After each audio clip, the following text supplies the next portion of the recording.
I'm out of my kitchen. Hey, in January of 1986, the Al guy invited me to the Super Bowl in New Orleans. From what I've heard, I had a great time. I had some great food down there too. Unbelievable food, but I never had this sandwich. I did not have a po' boy while I was in New Orleans. I had a lot of other great things.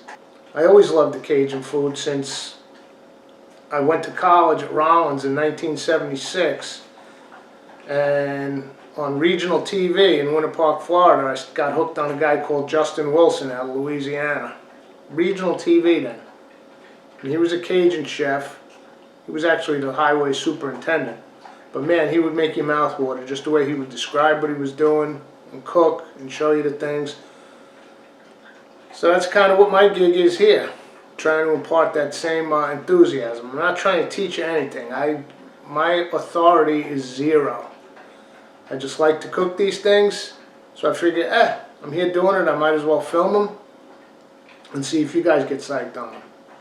Now, the thing with this po' boy is, though, you gotta have that authentic Louisiana French bread.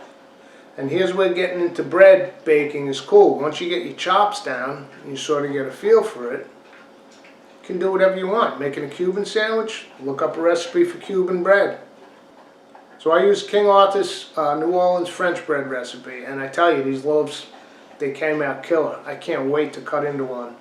This bread is unbelievable. It's not quite a baguette, and it's not quite a ciabatta, and it's not quite a, what you would think of as a French loaf.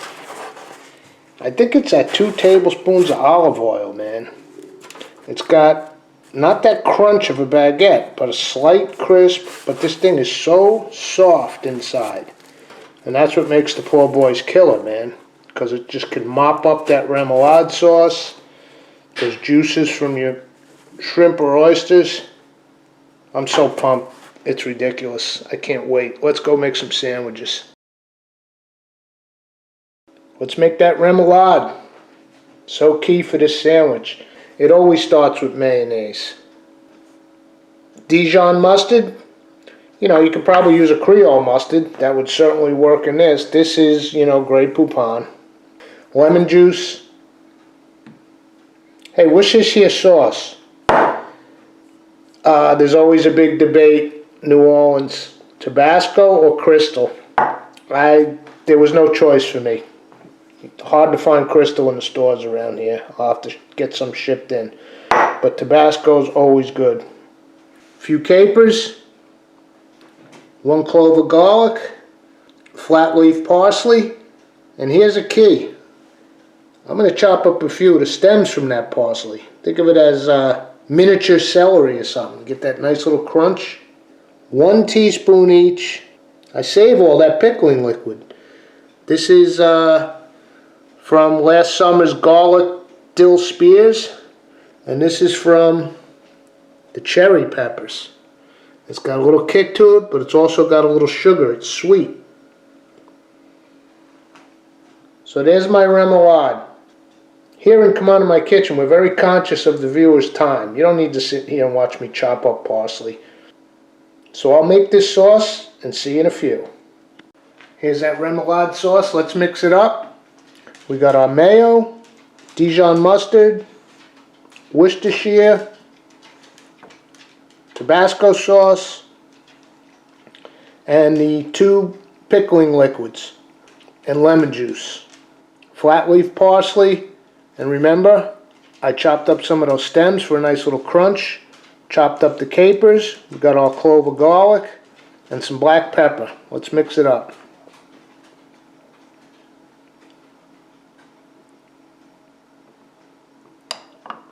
Give it a taste.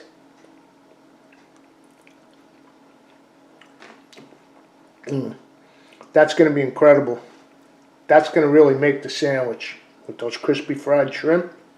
Alright, so set this aside. It's awesome now, and the flavors haven't even gotten to know each other that well. So let's set that aside and move on to the sandwiches.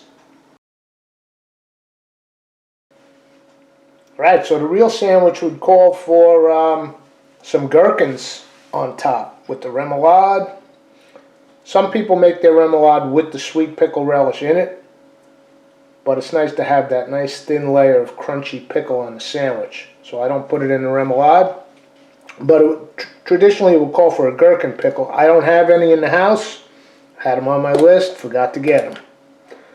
But if you use your noggin, you could always figure something out. So I have these full sour barrel cured. They're pretty good. They're intense with the sour. I sliced one in the burger episode. But what I did is I sliced them real thin and I soaked them in water for a while, cold water. And now I'm going to take some of this raw turbinado sugar and just, I guess you would call this maceration, right? So I'm going to put a little of this sugar on them and just let them sit for a while. Kind of a fake gherkin, if you will. You can always figure something out. Keep your pantry stocked, keep stuff in your freezer, keep stuff in your fridge. So these pickles have been macerating for a while with this sugar on them. Let's see what they... That's going to substitute perfectly for a nice gherkin on top of that sandwich. Sight. For the sandwich itself, we got these beautiful Gulf shrimp here. That might look like a lot for one sandwich, but guess what I'm having for lunch tomorrow. As long as you're heating up the oil and frying them up, stinking up the kitchen, you might as well go for it. Our beautiful remoulade that we just made. Nice. It's not tomato season yet, but they're getting better at the market. If you saw the last episode, 015, Keep Grinding, where I made the fresh ground burger, I made a mistake. I was putting the lettuce on the burger and I said iceberg when it was actually romaine. But for this sandwich, nothing else will do. Shredded iceberg. And that's why I made the mistake, because even while I was shooting that and getting ready to eat that killer burger, I'm thinking about this sandwich in the back of my head. I've been pumped for this episode for a long time. And of course, not only last but not least, but this might be first, the most important thing. The New Orleans French style po' boy rolls. I can't talk about it enough. The texture of this thing is nothing like it. Baguette wouldn't work. Too crunchy, too dense. This is like a pillow, man. You could sleep on this. Alright, let's prep up the shrimp, fry it up, and then we'll make these sandwiches. Okay, peeling your shrimp is definitely a chore. There's no denying that. But here's an analogy, just like when I'm at the dentist. I can take a certain amount of discomfort because I know something beneficial is happening. It's the same thing with a task like this. It's a little tedious to peel all these shrimp, but you know you're going to be eating that po' boy when you're done, right? Makes it far less intolerable.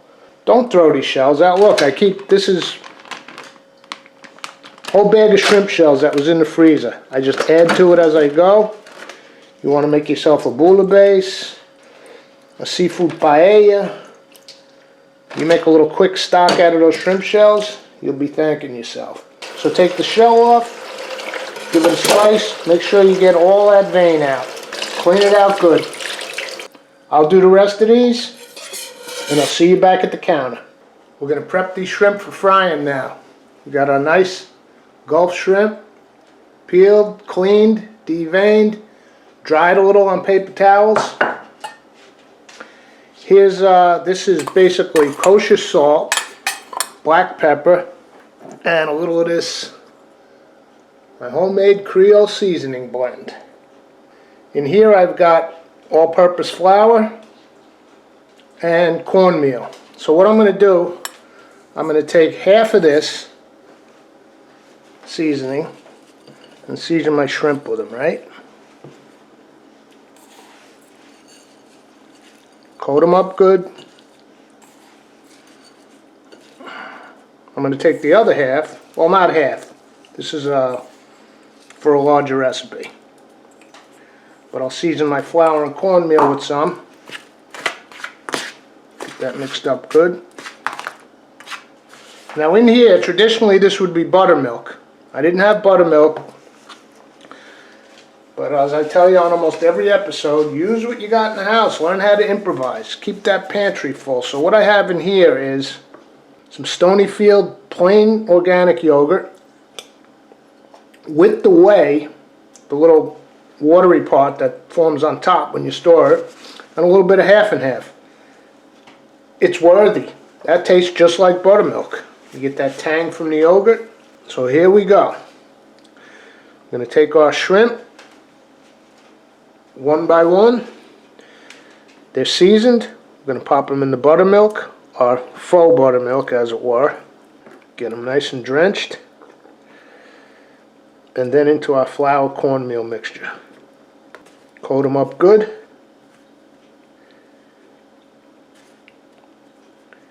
I keep this wax paper out instead of a plate, just another thing to clean, right?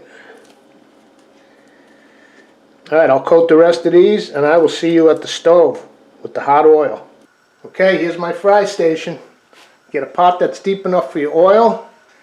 Get your fry station set up and ready to go because you want to focus and concentrate. You're going to have hot oil up to temp. In the sink I've got one of my bread baking cooling racks that holds up a brown paper bag and a paper towel. This is a thermometer. We want about 360, thereabouts.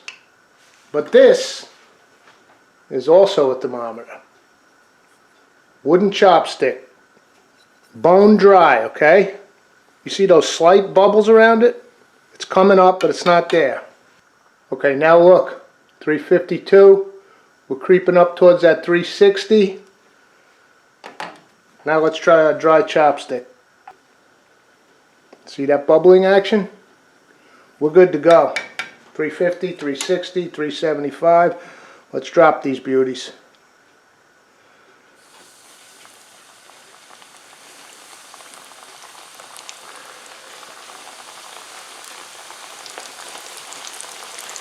La musica. Okay, I'll do them in 2 batches. You don't want to crowd them. These won't take long. 2 minutes on a side or so. Should be good. You want them crispy, golden brown. There's our color. Golden. Look at that.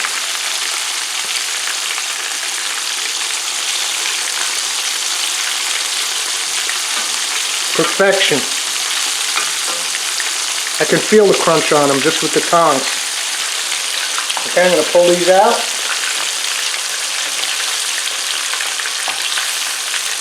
I told you this before, when you deep fry, the second you get them out, hit them with a little salt. They're hot. This will melt that salt. Alright, I'm going to fry the rest of these. And then we're going to make a sandwich. And you know I'm all about the quality control, so while the rest of those shrimp are frying in the background, I'm sure you can hear them, these are still raging hot. But I'm not going to put that on a sandwich until I know it's worthy.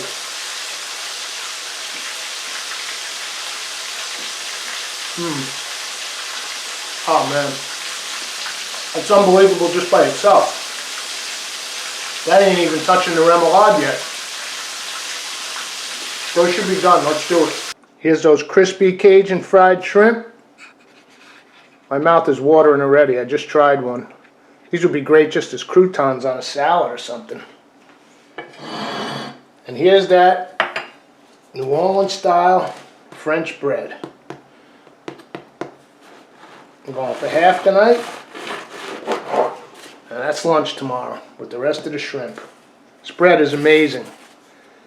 It's not like a baguette. It's so soft and fluffy inside. It's got a snap, but not that crunchy, hard crust. It's the only bread for this sandwich, I'm telling you. Look at that. Check that crumb. It's like a pillow in there. You just want to lay down on it. I'm going to spread both sides with my remoulade. Be generous.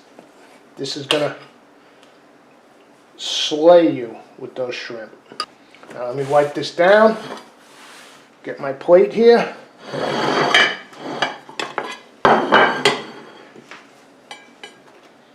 Take the bottom of my bread.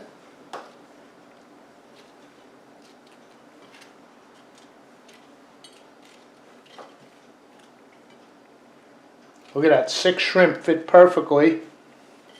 And guess what I got left for lunch tomorrow? 6. Remoulade, shrimp. I'm going to put some shredded iceberg lettuce.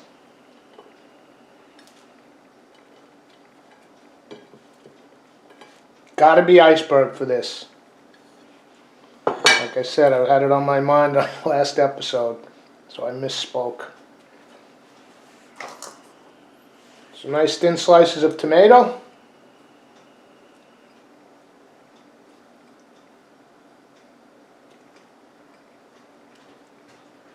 What the heck, I'll use them all.